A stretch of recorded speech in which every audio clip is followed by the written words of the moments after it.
Kenalkan nami Abdi Siti Nurhajijah di kelas 11 MIPA 7 bade nerangkeun tentang biantara. Materi diajar anu bade ku abdi terangkeun nyaeta diantarana hiji biantara, kedua metode biantara, katilu maham eusi biantara, sareng kaopat biantara anu hade.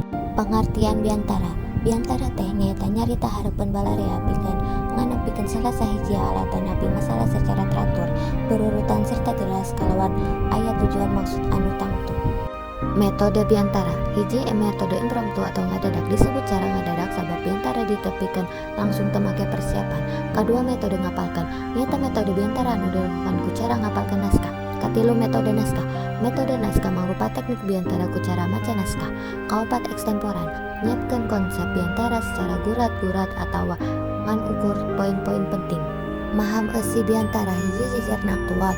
Jejar atawa tema biantara teh kudu aktual, luyuh jeung situasi sarta kondisi nu kiwari kerame dipandungdeungkeun. Ulah madar tema nu geus bari atawa jejar nu eta geni. Dua rangkaina lobok. Sanggeus nangtukeun jejar, jieun rangkai tulisan dumasar kana struktur biantara nu wangku bagian bubuka, eusi jeung panutup. Katilu eusina mundal. Eusi biantara teh kudu mudeng.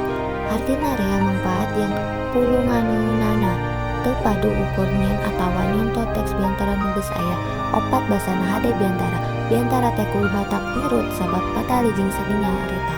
Ku kituna basa nu digunakeunana ge kudu beunghar jeung euyeut ku mamanis basa.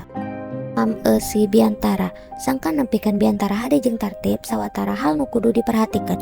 Hiji sora, artikulasi. Sangkan biantara kadenge ku balarea, sora kudu bedas jeung tatak bentes kalisan ke kecapan henteu loba ngarandet tina nyaritana. Dua lentong, intonasi. Lentong kudu nu merenah ulah nepikeun biantara basa Sunda ku lentong basa Indonesia. Tilu wirahma. Wirahma patali jeung ancang goncangan atawa tarik halona dina nyarita. Ulah rusuh teuing, ulah ngayaya teuing, kudu bisa ngatur belah mana kudu anca atawa gancang, belah mana kudu tarik atawa halon. Opat nada. Nada patalina jeung eusi biantara upama pika bungahan kudu dikedalkeun ku nada bunga, upama pika sedihan kudu dikedalkeun ku nada sedih. 5. Pasang peta. Gestur. Pasang peta patalina jeung gerak awak nu efektif teu kaleuwih biasana pasang peta nuturkeun wirahma jeung nada biantara.